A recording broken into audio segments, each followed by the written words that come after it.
Need to check the names file carefully before writing and then craft the story. The story involves a young woman with type 1 diabetes whose sibling steals her insulin. Let me pick fresh names not in the provided list.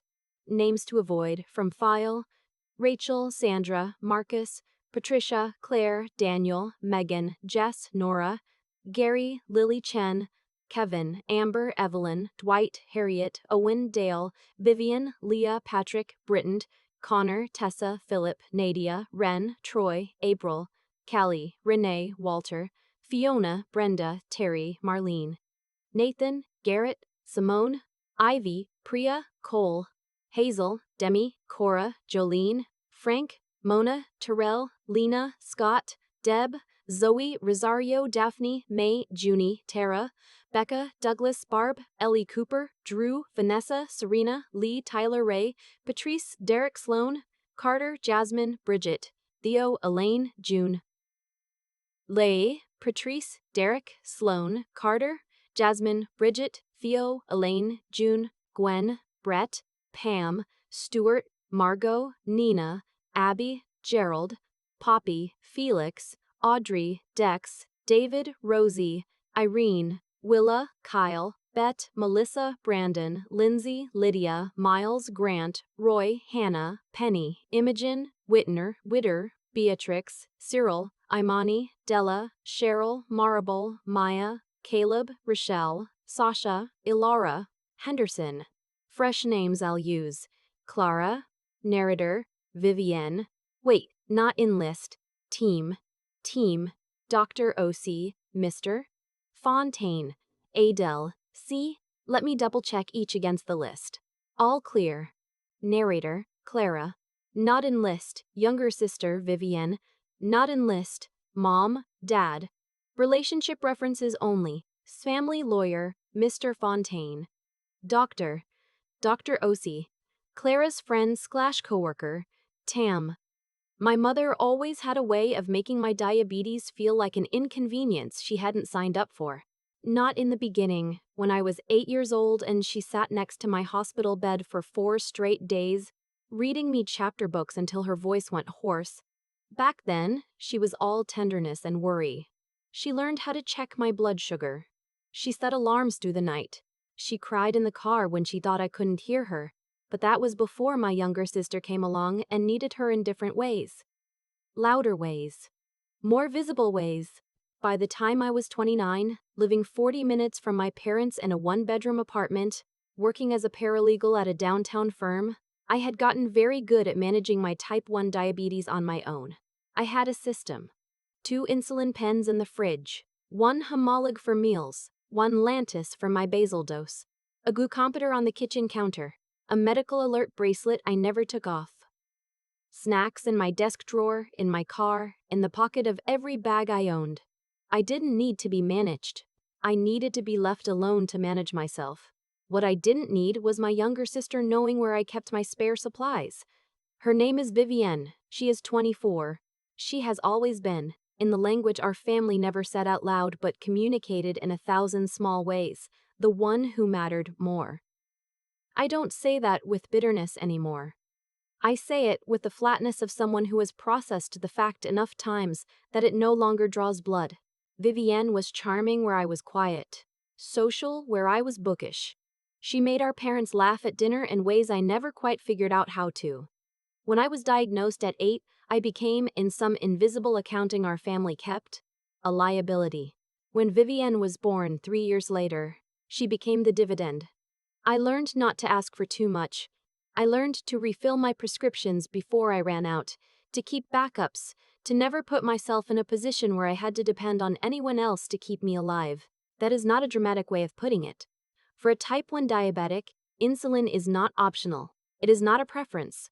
Without it, your body begins to break down its own fat for fuel, your blood turns acidic, your organs start to fail. This is called diabetic ketoacidosis. It can kill you in days. I knew all of this. I had known it since I was 8 years old, sitting in a hospital bed while my mother read me chapter books. The first time I noticed something was wrong, it was a Tuesday in October. I had come home from work, eaten dinner, and reached for my Humalog pen to dose before eating. I always kept it in the same place, on the second shelf of the fridge, behind the orange juice in a small clear case. The case was there. The pen was lighter than it should have been. I uncapped it and checked the dial. Nearly empty. I stood there in my kitchen for a moment, doing the math I had already done 100 times. I had filled this prescription 11 days ago.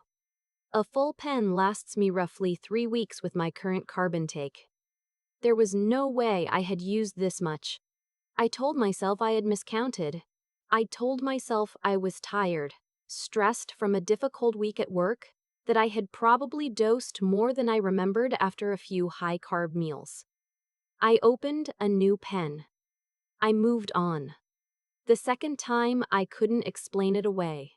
It was 3 weeks later. I had just started a fresh pen of Lantus, my long-acting insulin, the one I take every night before bed, regardless of what I've eaten. It lasts me exactly 1 month. I had used it for 9 days. When I picked it up, it had the weight of something that had been used for 3 weeks. I sat down on the edge of my bed and held the pen in both hands. I hadn't had anyone in my apartment except my mother, who had come over the previous weekend to drop off a casserole and ended up staying for 3 hours. And Vivian, who had stopped by twice in the past 2 weeks, once to borrow my steamer because hers had broken, once to use my laptop charger because she'd left hers at a friend's house. I had given Vivian a spare key 18 months ago when she was going through a hard breakup and needed a place to stay for a week. I hadn't asked for it back. We were sisters. I trusted her. I called my mother. "My insulin is going missing," I said. I kept my voice even. I had learned over many years that emotion in these conversations got me nowhere. I've had 2 pens go low much faster than they should. I think someone is taking it. There was a pause on the other end. "Clara," my mother said. "Are you sure you're not just using more than you think? Stress can affect your levels." "I know what stress does to my levels," I said.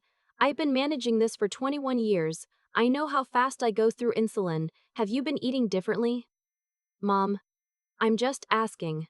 I'm telling you something is wrong. I'm telling you insulin is disappearing from my apartment." Another pause. "Who would take your insulin?" I didn't answer that. I think we both knew who I was thinking of. My mother knew Vivienne had a key. My mother knew Vivienne had been over recently. My mother also, I had learned, could not hold 2 ideas at the same time, when one of those ideas reflected badly on her favorite daughter. "I wouldn't go making accusations," she said. "Vivienne has been going through a lot." I said nothing. "She's trying to get back on her feet, Clara. She doesn't need you pointing fingers at her." I ended the call and sat in my kitchen and ate a handful of crackers and told myself to breathe. The next week, I installed a small camera in the kitchen. I pointed it at the refrigerator. I did not tell anyone. Vivian came by on a Thursday evening. She texted me that afternoon saying she was in the neighborhood and could she stop by for a bit. She missed me. I said yes. I came home from work to find her already inside. She still had her key, sitting on my couch with her shoes off, scrolling her phone. She hugged me. She smelled like the expensive perfume she could never quite afford on her own budget, and I noticed it the way you notice things when you are already paying attention to everything. We ordered pizza. We watched half of a movie. She left around 9. I reviewed the camera footage at 11 o'clock that night. At 6:47 p.m., while I was in the shower, Vivienne walked into the kitchen, opened the refrigerator, and stood there for 40 seconds. She took both insulin pens out of the case. She held them up, looked at them, then took the Humalog pen and slipped it into her purse. She put the Lantus pen back, adjusted the case so it looked undisturbed, and closed the refrigerator. I watched the footage 3 times. I did not cry.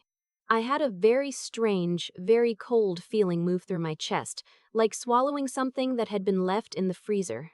I thought about the fact that insulin, in the right online communities, can sell for $60 to $120 a pen. I thought about Vivienne's expensive perfume. I thought about how many times I had stood in my kitchen genuinely wondering if I was losing my mind. I thought about what would happen if I went without insulin for even 48 hours. I called my mother the next morning. I told her what I had seen. I told her I had camera footage. "Clara," she said, and her voice had a tone I recognized. The tone she used when she thought I was being unfair to Vivian. Why do you have cameras in your apartment? Because my medication was going missing. So you set up a camera to catch your sister. I set up a camera to figure out what was happening to my insulin. I kept my voice very steady, and I found out.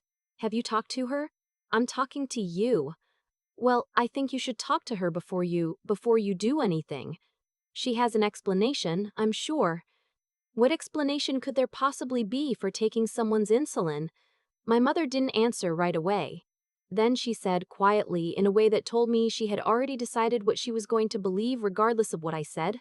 I just don't want this to turn into something bigger than it needs to be. That was the moment I understood that I was alone in this. Not newly alone. That would imply there had been a time I wasn't. I understood it with a clarity I hadn't let myself have before. My father's reaction was worse, in its way, because he at least pretended to take me seriously before landing in the same place. He listened to everything. He nodded. He asked questions. Then he said, I think you need to consider that Vivian might have just been curious. She probably didn't understand how serious it was. She didn't understand that taking someone's insulin without permission is wrong. You know what I mean. I did know what he meant. He meant, find a way to let this go. He meant, do not make this a thing. He meant, as he had always meant, protect the family from the consequences of what Vivian does. I changed my lock the next day. I did not give Vivian a new key. 2 days later, my mother called to tell me Vivian was really hurt by this. That Vivian felt I was treating her like a criminal. I held the phone and looked out my apartment window at the parking lot below and did not trust myself to speak for a long moment. She is welcome to feel however she feels, I said finally. My medication is not available for her to take. No one said it was. The camera footage says otherwise. My mother made a sound. It was not quite a sigh and not quite a dismissal. It was the sound of someone deciding for the 1000th time that I was the difficult one. Here's what I want to say about the next several months, because I think it matters. I did not fall apart. I went to work. I managed my condition. I kept my insulin locked in a small personal safe I bolted to the inside of my closet. I ate well and slept and tracked my numbers and did every responsible thing a person managing a serious chronic illness is supposed to do. But I was angry in a way that had no good place to go. I was angry that I had to put a safe in my closet. I was angry that I had had to install a camera to prove to myself that I wasn't imagining things. I was angry that my parents, when presented with clear evidence that their younger daughter had stolen medication that could kill me if I ran out, had spent their energy worrying about how Vivienne felt about the new lock. And underneath the anger, if I'm honest, was something older and more tired. A grief I had been carrying so long it had become part of my posture. The family meeting happened in March. My father's mother, my grandmother, had passed away the previous year, and her estate had been in probate for several months. She had left a house, some savings, and a small piece of land in Pennsylvania. My father and his 2 siblings had been sorting through it with the family attorney. Now there was a meeting at Mr. Humber Fontaine's office downtown where my father and his siblings and my mother and Vivienne and I were all going to sit down together and discuss the distribution. I had not seen Vivienne since I changed the locks. I had spoken to her once, briefly, when she called to say she was confused about why I was being so cold. I had told her, very plainly, that I had her on camera taking my insulin and selling it, and that I considered that a serious betrayal. She had said, I wasn't selling it, and then gone quiet. She had not said she didn't take it. I had not told anyone outside my immediate family. I hadn't filed a police report. I kept thinking I would, and then I kept not doing it, because something in me still believed that there was a version of this story where my family acknowledged what had happened and I didn't have to involve strangers. I drove to Mr. Fontaine's office on a gray Thursday morning. I had checked my blood sugar before I left. It was fine, 108. Well within range. I had my glucose tabs in my jacket pocket. I had eaten a solid breakfast. I was prepared. The conference room was long and carpeted in that particular shade of gray that says expense without warmth. Mr. Wrong. Fontaine sat at the head of the table. A man in his 60s with the patient expression of someone who has spent his career managing other people's difficult feelings about money. My father's sister and brother were there, their spouses. My father, my mother, and Vivienne, who had dressed carefully for this and who smiled at me when I walked in as though nothing had ever happened between us. I sat at the far end of the table from her. Mr. Fontaine walked us through everything methodically.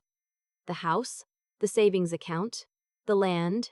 My grandmother had left a handwritten note expressing that she hoped some additional consideration would be given to family members with ongoing medical needs. She hadn't made it legally binding, but she had made it known. My father cleared his throat when Mr. Fontaine read that part. Vivienne looked at the table. I felt my heart rate pick up slightly, which was not good for my blood sugar. I took a slow breath. The discussion that followed was not shouted. That was the worst part. It was civil and careful and devastating. My father's brother suggested that ongoing medical needs was vague. My father agreed it was vague. Vivienne said very gently that she had needs too, that she was trying to get established in her career, that she didn't think it was fair to assume medical conditions automatically meant more financial support. No one looked at me. I had brought my insulin pen to the meeting. I kept it in my jacket pocket, which I had kept on. I had not dosed since breakfast. The meeting was supposed to last 90 minutes, and I had timed my meals and medication accordingly. But I could feel, about 45 minutes in, that something was off. There was a shakiness starting in my hands, a lightness behind my eyes. I checked my glucose tap supply in my pocket without taking them out. I had 4. I thought, I can make it through this. I will eat something after. I didn't make it through. At the 50-minute mark, I lost the thread of what Mr. Fontaine was saying. There was a ringing, faint but insistent, and the gray carpet seemed to be moving slightly. I knew these signs.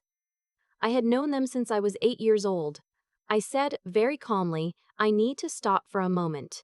My blood sugar is dropping. My mother looked at me. My father looked at me. Vivienne looked at the table. I reached for my glucose tabs and got 2 in my mouth. And then my hands were not working correctly anymore and the room tilted and I was aware in a distant and slightly academic way that I was sliding out of my chair. I don't remember hitting the floor. I remember the carpet being very close to my face. I remember Mr. Fontaine's voice, suddenly not patient at all, saying something sharp to someone else in the room. I remember hearing my father say my name twice. I was on the floor of a family attorney's conference room, going into hypoglycemic shock, and somewhere across the table my sister was sitting with her hands folded. The paramedics arrived in 6 minutes. Mr. Fontaine had called 911 immediately. He had also, I learned later, stood up and said something to the assembled room that my father described as very pointed, and that my father's sister described as frankly necessary. My blood sugar was 44 when the paramedics checked it. Normal is above 70. They gave me dextrose through an IV. Within 20 minutes I was sitting up, cognizant, holding a juice box with both hands. Mr. Fontaine sat down across from me while the paramedics were finishing their notes. He looked at me over his glasses with the expression of a man who has just recalibrated something. Your grandmother's note, he said, was not legally binding. But I want you to know that what I witnessed today will inform how I advise this family going forward. I didn't know what that meant yet. I just nodded and drank my juice. What happened next took several weeks to fully unfold, but I'll tell it the way it finally made sense to me. Mr. Fontaine, after the meeting, called my father privately and told him that what he had witnessed, a young woman going into a medical crisis at a family meeting, raised serious questions about the family dynamic he was being asked to facilitate. He said he was not going to proceed with an equal distribution until he had more context. He asked my father direct questions about my medical history and about any known incidents involving my care. My father, to his credit, told the truth. He told Mr. Fontaine about the insulin, about the camera footage, about the new locks, about how he and my mother had handled it. Mr. Fontaine then did something I had not expected. He told my father he was legally obligated to note that what Vivienne had done potentially constituted theft of prescription medication, which in our state is a felony offense, and that he strongly recommended the family address this formally before proceeding with any estate discussion. My father called me that evening. He sounded like someone who had aged a decade in an afternoon. "I think we handled this wrong," he said. It was the closest he had ever come. I sat with that for a moment. I had waited a long time to hear something in that neighborhood of those words from him, and now that I had it, I mostly felt tired. "I know," I said. She needs to make this right. Dad." I kept my voice level. "Vivienne stole prescription medication. She sold it. I have her on camera. That is not something that gets made right with an apology." He was quiet. "I'm filing a police report," I said. I should have done it months ago. I filed the report the following Monday. I brought the camera footage, which I had backed up to a cloud drive and also to a USB drive kept at my office, because I had learned not to keep all my evidence in one place. The detective who took my report was a woman about my mother's age who listened to everything without expression and then said, "You waited this long because you were hoping it wouldn't come to this." "Yes," I said. "It always comes to this," she said, not unkindly. The investigation took 5 weeks. Vivienne was charged with theft of prescription medication and, given evidence that she had sold the insulin to 2 different individuals she'd connected with through an online forum, an additional charge of illegal distribution of a controlled substance. The prosecutor's office also noted that the theft had created a documentable medical risk to me as the prescription holder, which elevated the seriousness of the charges. She accepted a plea deal: probation, community service, mandatory counseling, and a requirement to pay restitution for the cost of the medication she had taken and the medical safe I had been forced to purchase. My parents did not speak to me for 3 weeks after the charges were filed. Then my mother called. She cried for a long time. She said things about how she had failed me that were accurate and that I did not know how to respond to, because I had waited so long to hear them, and now they felt like standing in a doorway. I could go in, but I wasn't sure I wanted to yet. I told her I needed time. I told my father the same. I told Vivienne in a letter I wrote and rewrote 4 times that I loved her in the way you love someone you grew up with, that this love did not require me to be in contact with her, and that I hoped she would do the work that had been asked of her with the same seriousness she had apparently applied to figuring out how to access and sell my insulin. I don't know if she read it. I don't know if it landed. I sent it because I needed to, not because I expected anything. Mr. Fontaine proceeded with the estate distribution using my grandmother's written note as guidance. I received a larger portion than I would have under an equal split. My father's siblings had agreed without objection after the events of the meeting. My grandmother's sister, who attended via phone at the reconvened meeting, said, and I'm still turning this over in my head, she would have wanted this. She always knew. I don't know exactly what my grandmother always knew. I like to think she knew that sometimes a person gets handed a harder road, not because they deserve it, but just because that's how it fell, and that someone noticing and naming that matters. I have better locks now. I have a new medical alert set up. I have a therapist I see on Thursdays who does not let me minimize the things I minimize. I have a group chat with 2 friends from work who check in on me after hard days.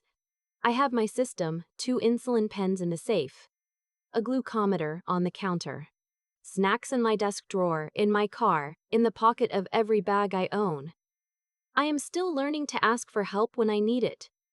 I am still learning that needing help is not the same as being a burden. I still remember dollars and walked away with her new husband and children, allowed to learn much earlier. But I know this much. The floor of a conference room, while not where I would have chosen to make my case, turned out to be where the truth finally became too loud to ignore. My body, which had been dismissed and minimized and treated as an inconvenience for most of my life, spoke in the only language that room could not talk over. Sometimes that's what it takes. I wish it hadn't. But I'm still here and I'm still listening to what my body tells me, and now, finally, so is everyone else who matters. I used to think the hardest part of having a chronic illness was the illness itself. The finger pricks, the carb counting, the 2 a.m. alarms, the way your body can turn on you without warning in the middle of an otherwise ordinary day. I spent 21 years believing that was the weight I was carrying. I was wrong. The hardest part was learning that the people who were supposed to be in my corner had quietly decided, somewhere along the way, that my needs were negotiable. What Vivian did was wrong. That part is simple. She took medication that kept me alive and sold it for money she wanted, and she did it knowing exactly what she was taking and who she was taking it from. There is no version of that story where she didn't know. She had watched me manage this condition her entire life. She knew what insulin was. She just decided that what she wanted mattered more than what I needed to survive. But here is the thing I've had to sit with. The thing that is harder to say out loud. She didn't do it in a vacuum. She did it inside a family that had spent years teaching her, through 1,000 small signals and silences, that my medical needs were dramatic. That I was the difficult one. That inconveniencing Vivian was worse than endangering me. You don't steal someone's insulin if you've been raised to take their conditions seriously. You do it when you've been raised to take it as a suggestion. That's not an excuse for her, it's a cause.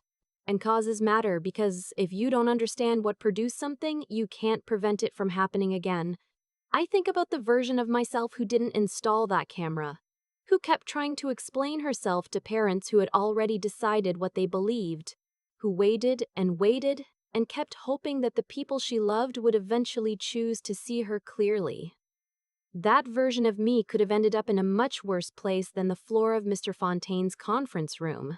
What I know now. And I mean know it the way you know things that have been earned, not read, is that the truth does not wait politely for a convenient moment. It finds its own way out. My body, which had been dismissed and second-guessed and treated as an obstacle for most of my life, said its piece in the only room that had enough authority to listen. I didn't plan it. I didn't choose it. But I am not sorry it happened, because it was the first time in a very long time that I was impossible to ignore. There is something in that worth keeping. Not the collapsing. I would have preferred to skip that part. But the insistence of it. The way the truth, when it is real enough, eventually refuses to be minimized. Vivian's choices produced consequences she could not charm or deflect or explain away. My silence produced a camera, a report, a file, a record. My body produced a moment that changed the entire shape of what came after. None of this was luck. It was cause following effect following cause, all the way down. I still have my system. I still have my safe, my glucometer, my glucose tabs in every bag I own. I am still learning to ask for help before I need it desperately. I am still, at 29, working on the belief that needing things does not make me less. These are not small things to unlearn. But I am doing the work because the alternative is to keep carrying weight that was never mine to carry in the first place. I don't know what Vivian is doing with her probation hours or her mandatory counseling. I hope she is actually doing the work, not just completing the requirements. I hope someday she understands what she took from me. And I don't mean the insulin. What I know is this: I am still here. I am paying attention. And I am no longer available to be the problem in a story where I was always the one being harmed. That is enough. For now, it is enough.